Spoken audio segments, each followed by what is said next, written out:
Қайырлы күн, балалар. Дүниетану сабағын бастаймыз. Сабақтың тақырыбы Қазақстан менің отаным. Бүгінгі сабақта сен отан деген ұғымның мағынасын түсінесің. Өз отаныңды картадан тауып көрсетесің. Сенің отаның қалай аталады? Отан сөзін қалай түсінесің? Әрине, біздің отанымыз Қазақстан деп аталады.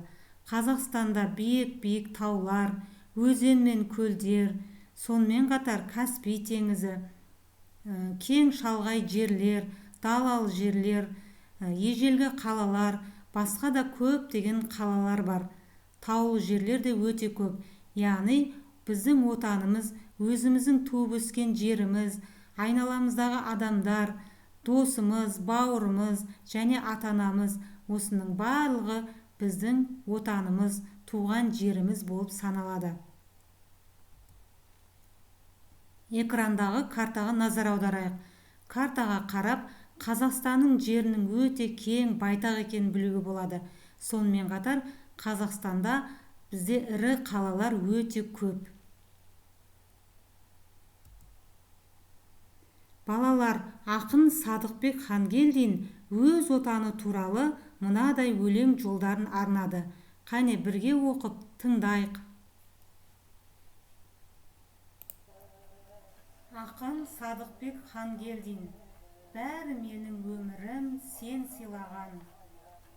Табиғат, тіршіліксің тұнып тұрған, сен күнсің көтерілген күліп қырдан. Сен көлсің, сен ормансың, сен бұлбұлсың, адамды сұлулыққа құнықтырған. Сен жарықсың, сен жерсің, сен гүлсің, сен адамсың, сен ауасың, сен анамсың.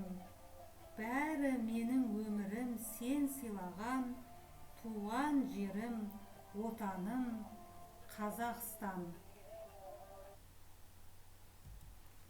Балалар, өлеңнен отанның, яғни туған жеріміздің не екенін түсінген боларсыңдар. Қазақстанда көрікті тарихи қалалар өте көп. Ежелгі қалаларға Түркістан, Тараз, Алматы жатады.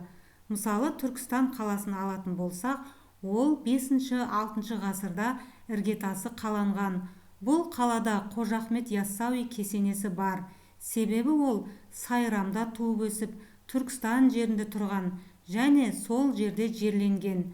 Түркістан Қазақ хандығының астанасы болған.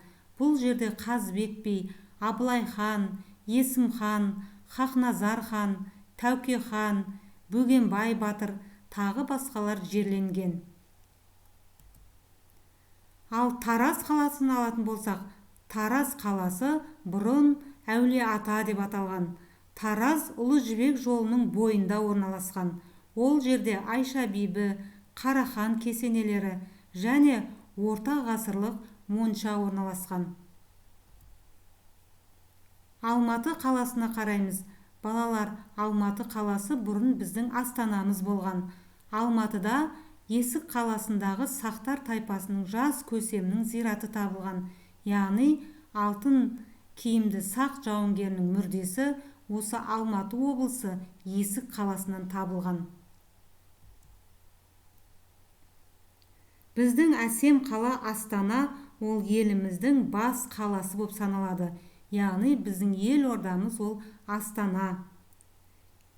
Еліміздің қалалары бір-бірімен темір жол арқылы байланысады. Мысалы, Орал қаласынан Алматыға дейін темір жол арқылы барса, 2 күндік жол болады. Міне осыған қарап, біздің жеріміздің өте кең, байтақ, үлкен екенін білуге болады.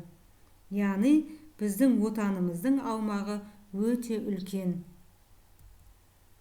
Балалар, картадан Астана, Алматы, Орал қалаларын өзің тауып көр.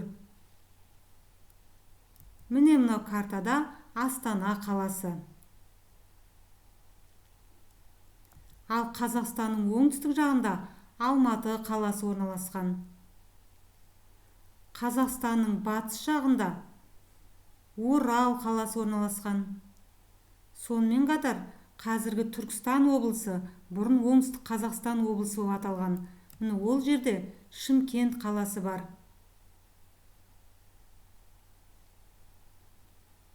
Міне осы карталарға қарап, біздің елімізде көптеген қалалар бар екен.